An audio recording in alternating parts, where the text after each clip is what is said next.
We don't want you here. That's what my aunt hissed as she slammed the door in my face, pie in one hand. Presents in the other on Christmas Eve. Inside, I saw my mom laughing beside the fireplace, my siblings clinking wine glasses. and me. I just nodded, turned around, and said, "Got it." They had no idea what was coming next.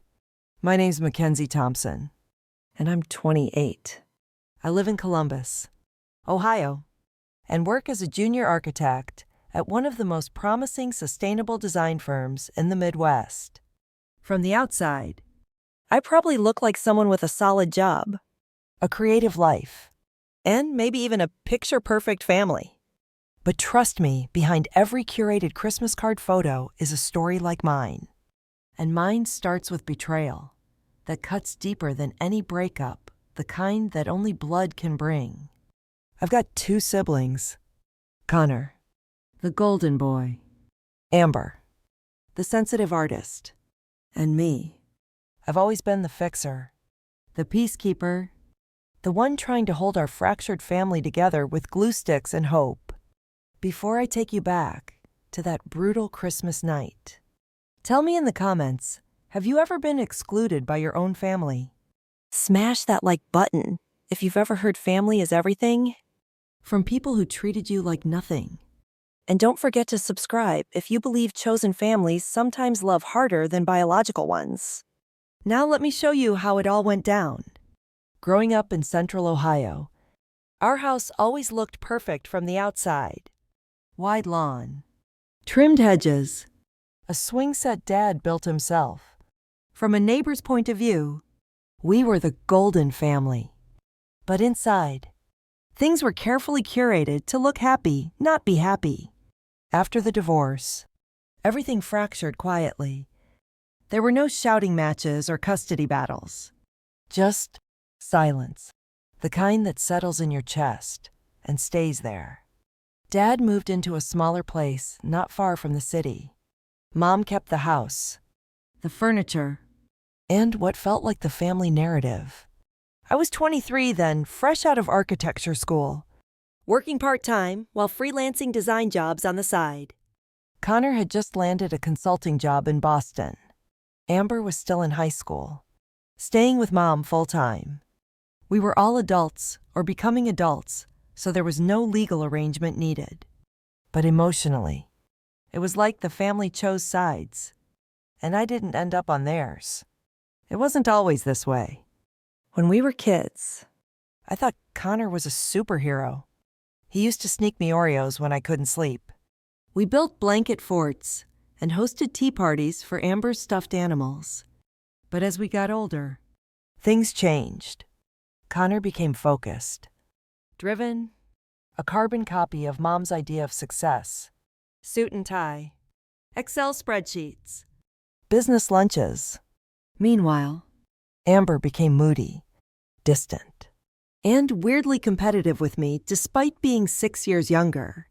And me, I was the bridge. always trying to keep the peace. Mediate. Translate. Apologize. After the split, I stayed close to Dad. He got me. He didn't push. He came to my portfolio shows, read every line of my internship contracts, and sent care packages when I pulled all-nighters at grad school. I think that's when Mom quietly wrote me off. She never said it outright. She never needed to. It showed up in smaller ways. A birthday card signed Karen instead of Mom. Canceling lunch last minute. Leaving me out of the family group chat she created with Connor and Amber. Still, I didn't stop reaching out. I sent postcards, remembered anniversaries, bought Christmas gifts even when mine went unopened. I convinced myself I was just being mature, taking the high road. But it started to feel less like love and more like begging. Last year was the worst. It was Thanksgiving. I showed up with a pumpkin pie I'd spent the whole night baking. Laura opened the door, looked me up and down, and said, Oh, Karen didn't mention you were coming. Then she closed the door halfway and said they were at capacity fire codes. She joked, I stood on the porch, holding that pie, hearing laughter and music from inside. I ended up eating it in my car, parked 3 streets away, sobbing into paper napkins from the glove box. That should have been the final straw. But I wasn't raised to quit on people, especially not family. So when Mom called this December and said, "We think it's time you came home," my heart did a dangerous thing. It hoped. She said Amber wanted to reconnect, that Connor had been asking about me, that Laura missed my sense of humor. It sounded unreal. Maybe I was dreaming, or maybe they were finally seeing me. I even asked if it was a joke. Mom chuckled softly. "No, honey. Christmas is about forgiveness." Right. Even Dad was surprised when I told him. "That's unexpected," he said, eyes narrowing. "But hey, if it's genuine, I'll be the first to celebrate." I told him I'd go. I wanted to believe this year would be different, and I went all in. I made a handmade pop-up card for Amber that said, "Keep making art that scares you." I printed blueprints of Chicago's most famous buildings and framed them for Connor, a nod to our childhood Lego cities. I even picked out a rare coffee table book on vintage banking architecture for Laura, wrapped in gold foil paper with a silk ribbon. For Mom, I ordered a necklace engraved with coordinates of our old lake house, her favorite place. I didn't just show up. I prepared.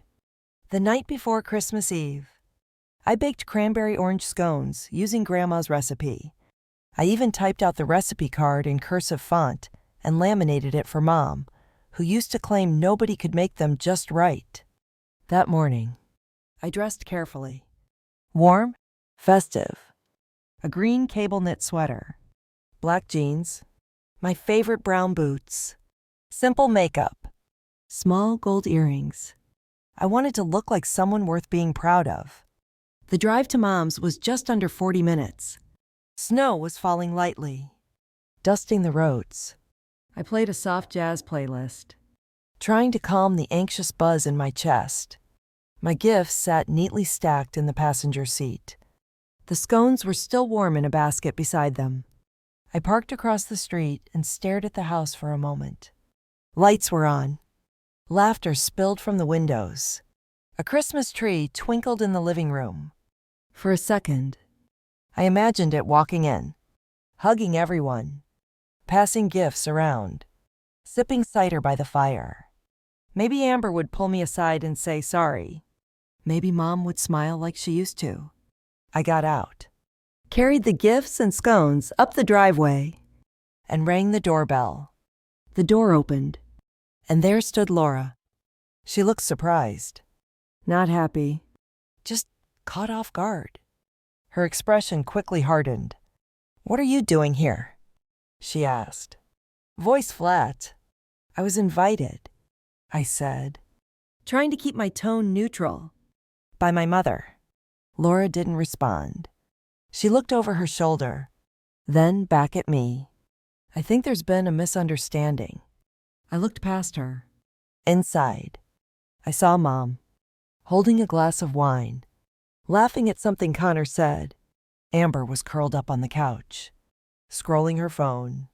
"Mom," I called out. She turned. Her face froze. Then she took a slow sip of wine and turned back around. I stood there, on the porch, frozen. Laura hadn't closed the door yet, but her body was angled just enough to block me from stepping inside. I could still hear the hum of laughter from the living room, the clink of glass, the muted tones of a holiday playlist. "Mom," I called again, louder this time. "It's me." She turned slightly, met my eyes, and smiled. But not the kind of smile I needed. Not the smile that says, "I'm glad you're here." It was the kind of smile people give to strangers at the grocery store.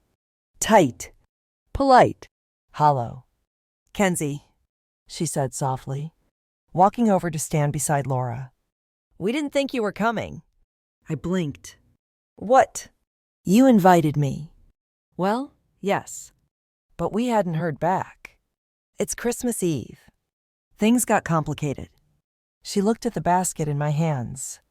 You really didn't have to go to all that trouble. I felt like a child again.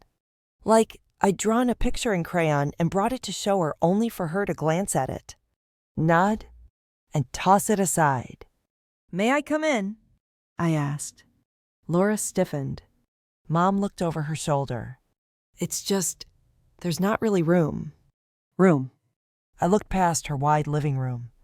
Extra chairs. Space by the tree. One empty spot on the couch.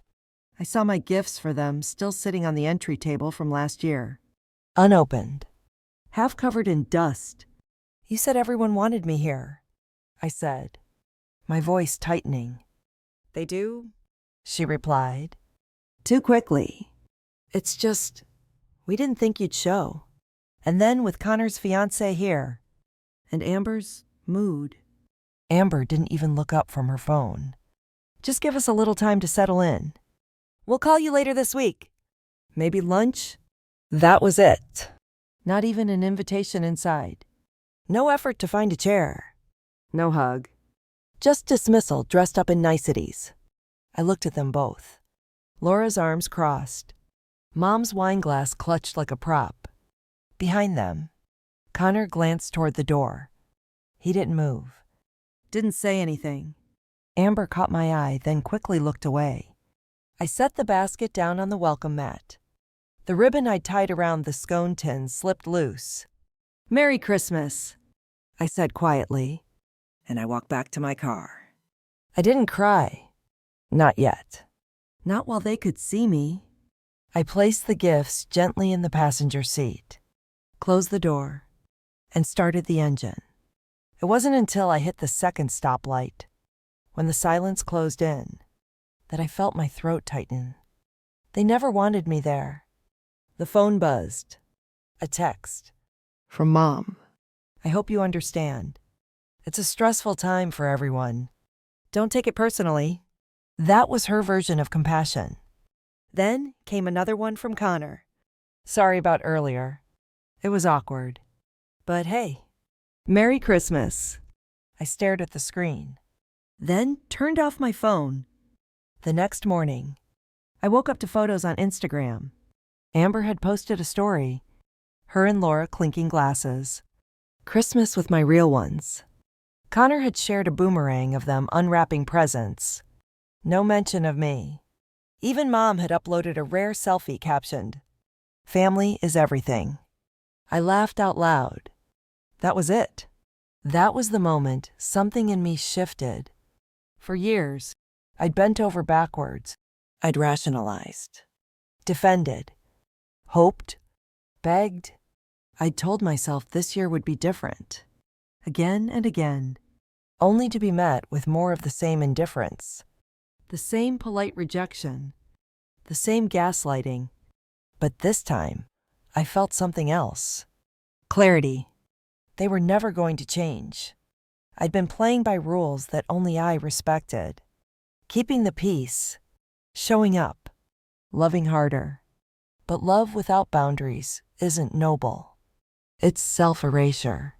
2 days later, I got a call from Amber. I didn't pick up. She left a voicemail. Hey, so? I'm not sure if Mom told you, but I'm applying for an arts fellowship in Chicago, and I kind of need a letter of recommendation from someone in the field. I figured since you're, established, maybe you could write one. It's due Friday.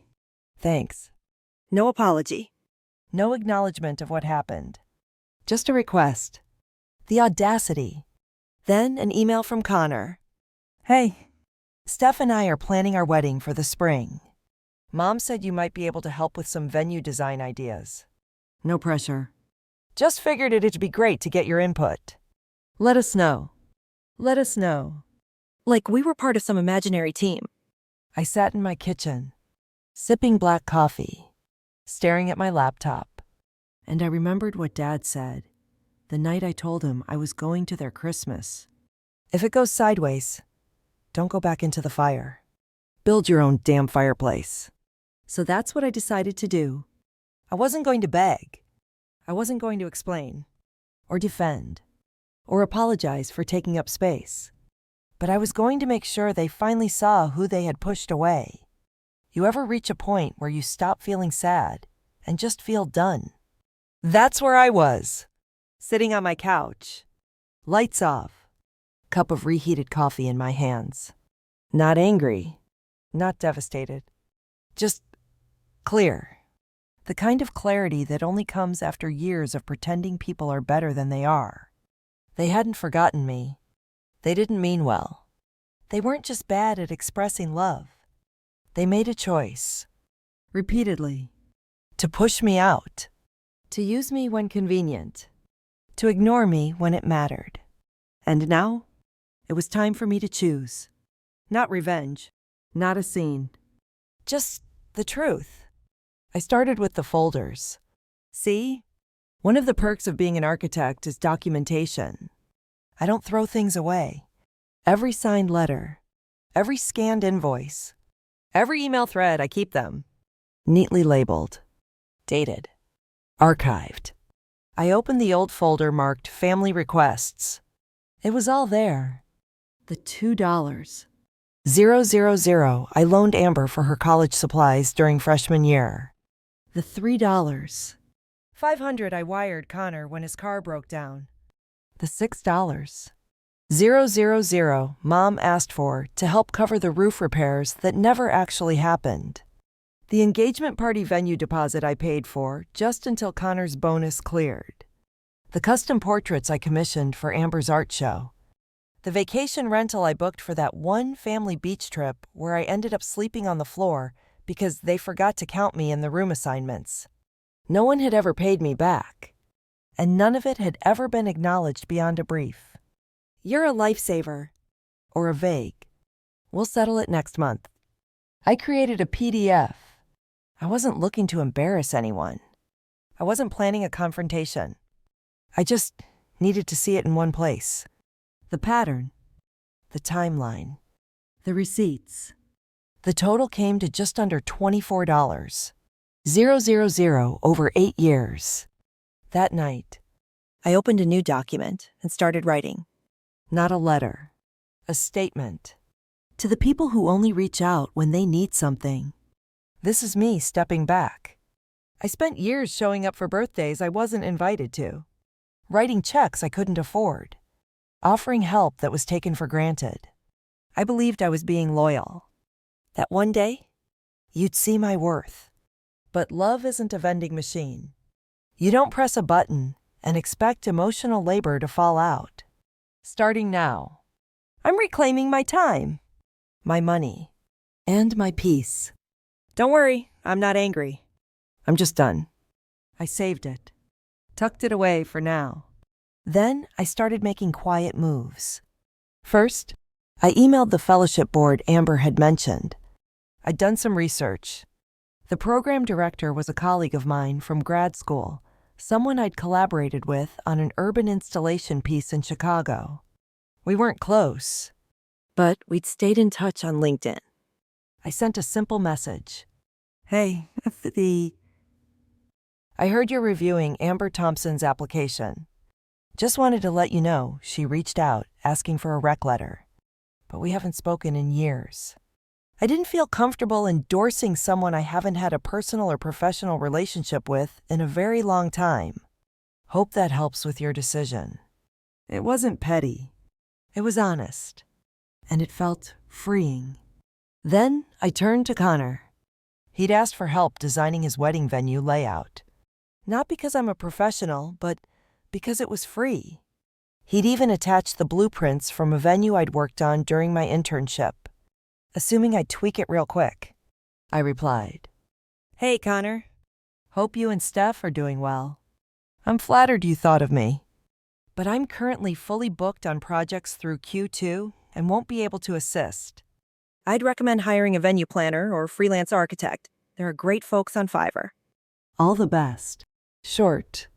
Professional. Final. I blocked Laura on everything. I archived the family group email thread. Then, and this part took me the longest, I removed myself from the shared Dropbox folder titled Thompson Memories. It sounds silly, but that folder had years of scanned photos. Old Christmas videos. Audio clips of Dad reading bedtime stories. It was the one place where our family looked whole. But it was a highlight reel. A myth. And I didn't need it anymore. I didn't send a dramatic farewell. I didn't post a long rant. I didn't even confront anyone. Instead, I started planting new seeds. I called Jenna, my best friend, and asked if she wanted to co-host a New Year's Eve dinner at my place. You okay? She asked cautiously. Better than ever, I replied. I'm just starting a new tradition. We cooked together, lit candles, played music that had nothing to do with childhood nostalgia. She brought her partner. I invited coworkers. A few friends from my pottery class came. It wasn't perfect, but it felt warm. Real. In the middle of the night, I checked my phone. No missed calls. No messages from Mom. No guilt. Just one unread email from Dad. Kiddo, I know this year didn't go the way you hoped, but you handled it with more grace than I ever could. Proud doesn't even begin to cover it.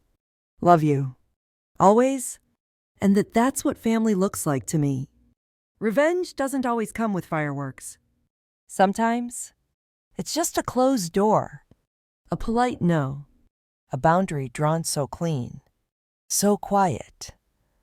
They don't even realize it's revenge until they're already outside looking in. The shift started slowly, not because I hesitated, but because I wanted every step to come from clarity, not bitterness. So when Amber called again this time, actually calling. Not texting, I let it ring. No voicemail this time. Just a missed call. Then another. By the third one, she left a voice message. Her tone was more hesitant now. A little less entitled. Hey, I guess you've been busy. I hope everything's okay. Look, I'd really appreciate that letter. It means a lot. I'm sorry if I made you feel excluded or something. That wasn't the intention. Anyway, call me. No apology. Just a vague suggestion that I'd misinterpreted everything. I didn't faint reply. Instead, I forwarded the email from the fellowship director confirming they'd moved ahead with another candidate. the slot was filled. Quietly. Permanently. A week later, Connor reached out again. This time with a little more edge. Hey, we still haven't heard back. Steph's getting worried about the layout you said you were booked. But if there's any way you could squeeze in a quick revision, it would mean a lot. I typed. Deleted. Typed again. And then I simply replied, unfortunately, my schedule remains full. Best wishes. That was it. I didn't defend myself. I didn't offer excuses. I just declined. For the first time in my life, I chose me. That weekend, I got the call I'd known was coming. Mom. I didn't pick up. She didn't leave a message. But I could imagine the narrative forming already. She's being dramatic. She's too sensitive. She's making everything harder than it needs to be. But I wasn't making anything harder. I was simply stepping away from a game I never agreed to play. And then came the group email. Subject line. Family update. It was the usual Connor's engagement photos. Amber's recent painting exhibition. A picture of Mom and Laura holding wine glasses with matching scarves. No mention of me. At the bottom, hope you're all having a wonderful start to the year. Kenzie. We missed you over the holidays. Maybe next time. XOXO, Mom. Next time. As if I'd just forgotten to show up. That's when I decided it was time to speak, not in anger, but in honesty.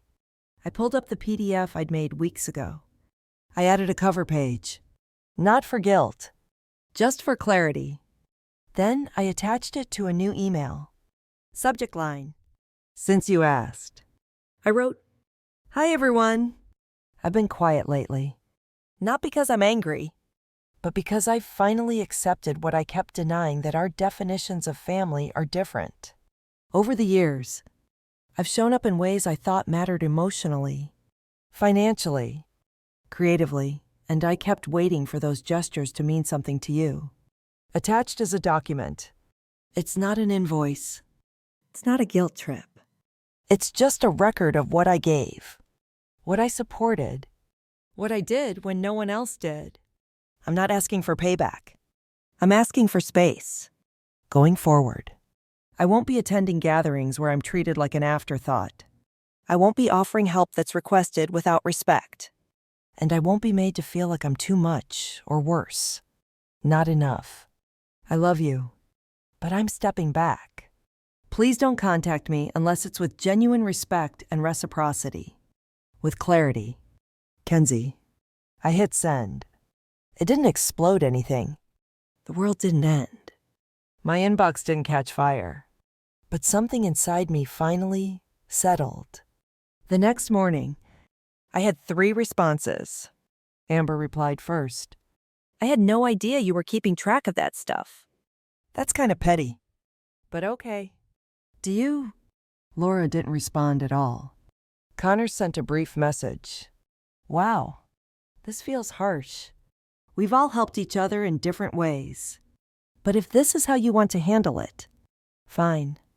Hope you find peace. And Mom, she replied 2 days later. I'm sorry you feel that way. I always thought you were stronger than this. That was it. No acknowledgement. No accountability. Just a deflection disguised as concern. And somehow, it didn't sting. Because I wasn't looking for an apology anymore. I was done playing tug-of-war with people who let go of the rope the moment they got bored. That same week, I submitted my application for a design fellowship in Portland, one I'd put off for 2 years, because I was too busy helping family.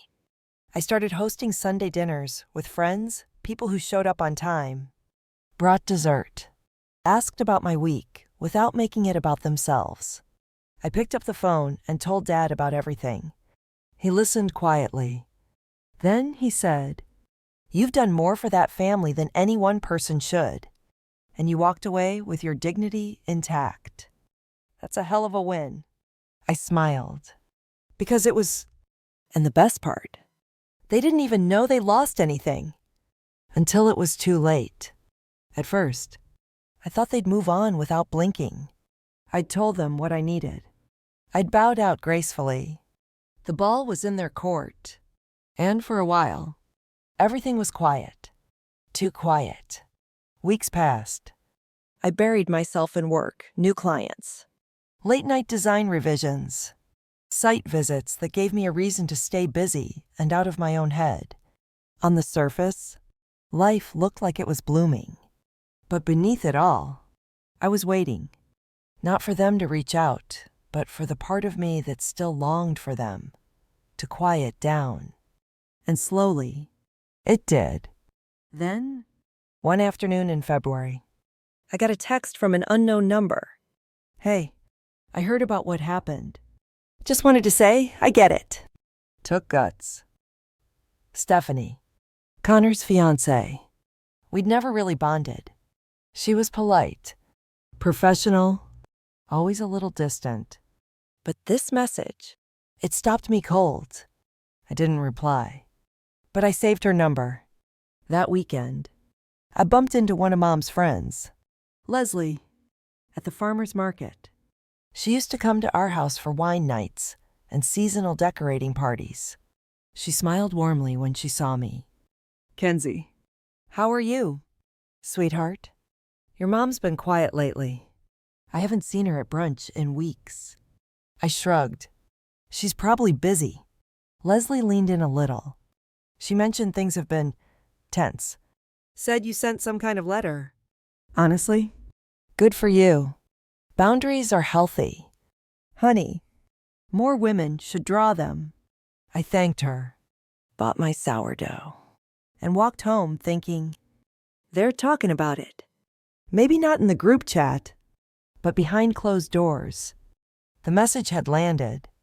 A week later, I got another email. This time from Amber. The subject line read, "I think I owe you a real apology." The body of the message wasn't long, but it was different. I've spent a lot of time thinking about what you said. And reading that document, it hit me harder than I expected. I didn't realize how much I took you for granted, or how often I dismissed you because everyone else did. That's not an excuse, just the truth. I hope someday we can talk. No expectations, just sisters. I stared at the screen for a long time. That was the first time anyone in my family had acknowledged me directly. No deflection, no guilt tripping, just honesty. I didn't respond right away, not because I was punishing her, but because I finally understood something important. Just because someone regrets what they did doesn't mean they're ready to love you the right way. And I was no longer desperate to be loved at all costs. A few days later, I got a phone call from Dad. "Connor came by the office today," he said, voice cautious. "Oh?" I asked, trying to sound neutral. Said he wanted to talk about the wedding venue. Mentioned he regretted how things unfolded, that you'd cut them off, and maybe they deserved it. That last part surprised me. "Did he say it like he meant it?" I asked. Dad paused. "Honestly? Yeah.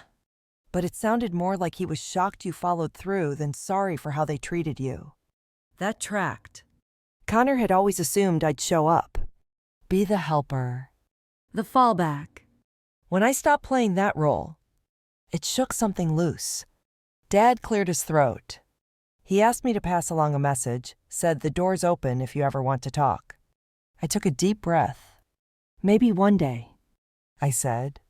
"But I'm not walking through that door just to prove I'm still available." "Good," he said. "That's growth, kiddo." Around the same time, I heard through Jenna, who still had a mutual friend in Mom's charity circle, that Mom had been noticeably distant, less active in her social groups. Apparently, she'd pulled out of hosting the spring auction, which she never missed. No one said it outright, but the energy had shifted. I wasn't around, and suddenly, things felt off. That's the thing about being the reliable one. People count on you until you're gone. Then they start realizing just how much you did, how quietly you held it all together. And once you're not there, the cracks start to show. At work, I felt more focused than ever. I got invited to co-lead a sustainable housing initiative for under-resourced neighborhoods. It was the kind of project I dreamed about in school, purposeful, community-driven, creatively fulfilling. My Sundays were still for dinner. But now, they felt sacred.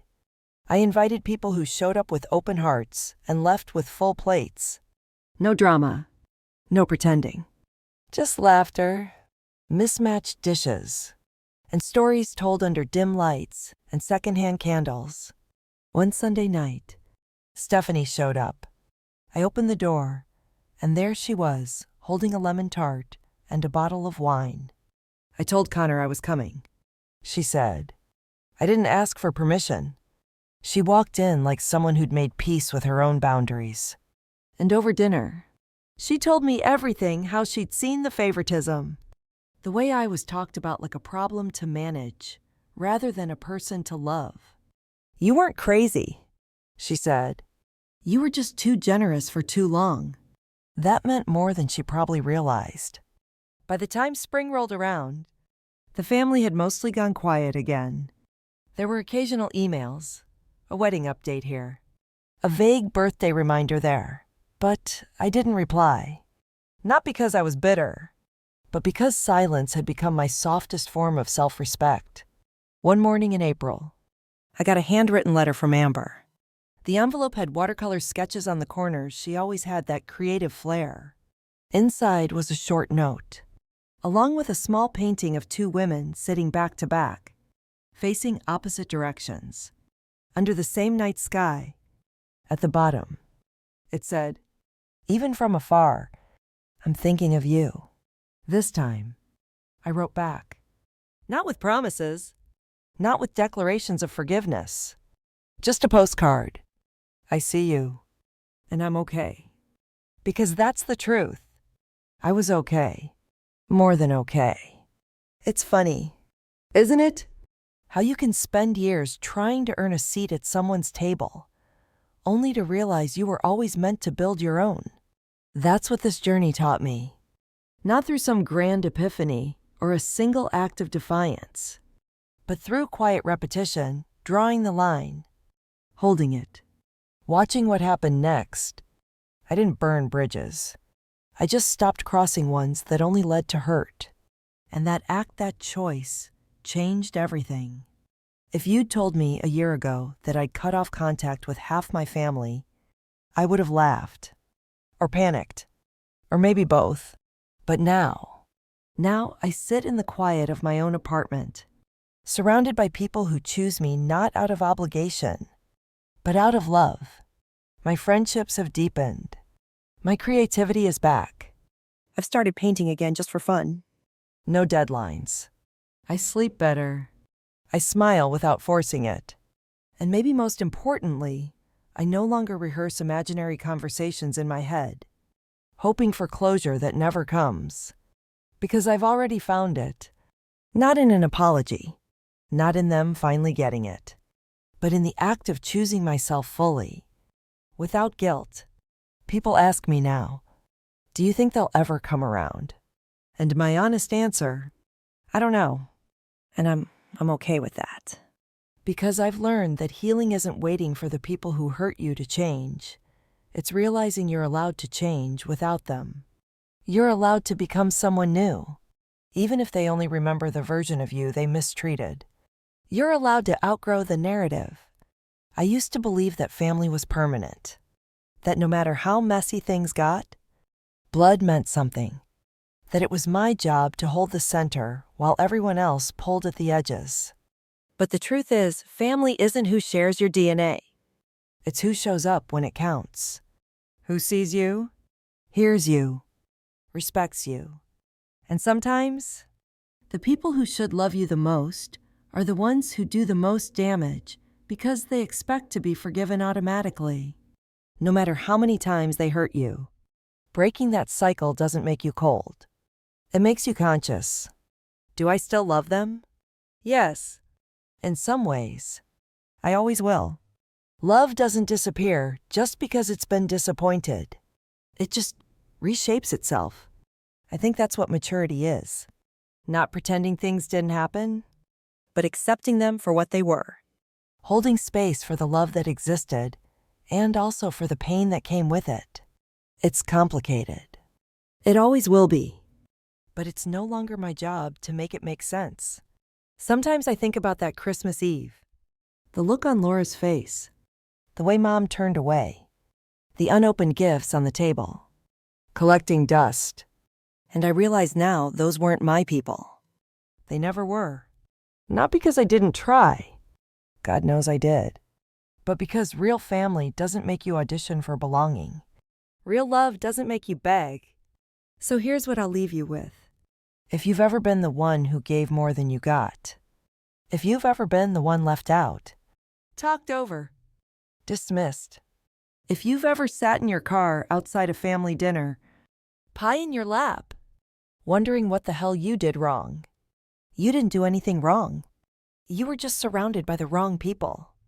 And you don't owe them your silence, your service, or your suffering not to keep the peace. Not to keep the image, not to keep the title of good daughter, or good sister, or good anything. You get to choose your piece now. You get to write a new story. I'm still writing mine. Not with bitterness, but with boundaries. Not with revenge, but with release. And if they ever find their way back, if they ever come with truth in their mouths and humility in their hands, I'll listen.